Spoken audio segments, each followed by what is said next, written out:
The History of the Damnable Life and Deserved Death of Dr. John Faustus.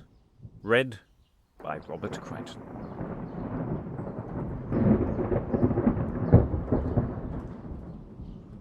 Newly imprinted, and in convenient places imperfect matter amended, according to the true copy, printed at Frankfurt, and translated into English by P.F.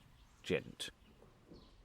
Printed at Edward Aldie for Edward White, and are to be sold at his shop near the little north door of St. Paul's Church, at the sign of the gun, 1618.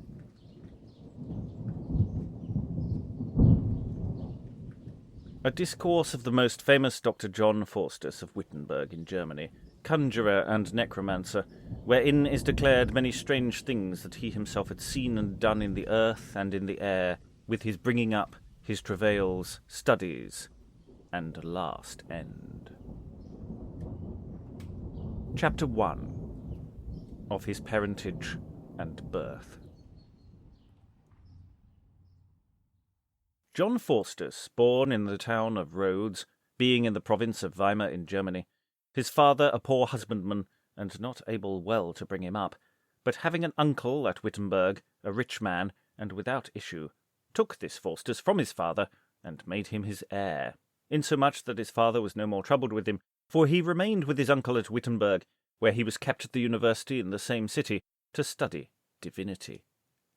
But Faustus, being of a naughty mind, and otherwise addicted, applied not his studies, but took himself to other exercises, the which his uncle oftentimes hearing, rebuked him for it, as Eli oftentimes rebuked his children, for sinning against the Lord. Even so this good man laboured to have Faustus apply his study of divinity, that he might come to the knowledge of God and his laws. But it is manifest that many virtuous parents have wicked children, as Cain, Reuben, Absalom, and such like, have been to their parents. So this Faustus, having godly parents, who seeing him to be of a toward wit, were very desirous to bring him in by those virtuous studies, namely of divinity, but he gave himself secretly to necromancy and conjuration, insomuch that few or none could perceive his profession. But to the purpose.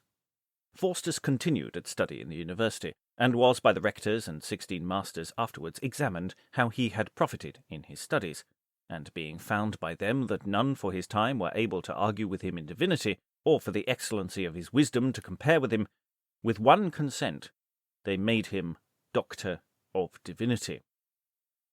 But Dr. Faustus, within short time after he had obtained his degree, fell into such fantasies and deep cogitations that he was mocked of many, and of the most part of the students was called the speculator, and sometimes he would throw the scriptures from him, as though he had no care of his former profession, so that he began a most ungodly life, as hereafter more at large may appear.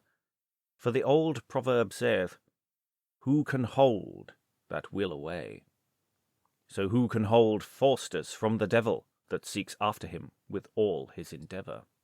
For he accompanied himself with divers that were seen in those devilish arts, and that had the Chaldean, Persian, Hebrew, Arabian, and Greek tongues, using figures, characters, conjurations, incantations, with many other ceremonies belonging to those infernal arts, as necromancy, charms, soothsayings, witchcraft, enchantment, being delighted with their books, words, and names so well that he studied day and night therein, insomuch that he could not abide to be called Doctor of Divinity, but waxed a worldly man, and named himself an astrologian and a mathematician, and, for shadow, sometimes a physician, and did great cures, namely with herbs, roots, waters, drinks, receipts, and clysters. And without doubt he was passing wise, and excellent perfect in the Holy Scriptures. But he that knoweth his master's will and doth it not, is worthy to be beaten with many stripes. It is written, No man can serve 2 masters, and thou shalt not tempt the Lord thy God. But Faustus threw all this in the wind, and made his soul of no estimation, regarding more his worldly pleasures than the joys to come.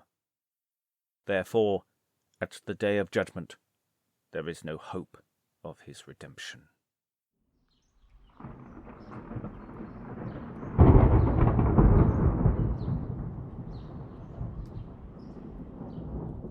You've been listening to The History of the Damnable Life and Deserved Death of Dr. John Faustus, read by Robert Crighton. There is more from Faustus on our Patreon, where there are exclusive exploring sessions where we take a deep dive into the text, and early access to other chapters of the book. There's also extensive work available on the play adaptation by Christopher Marlowe and other hands. Links are available in the show description.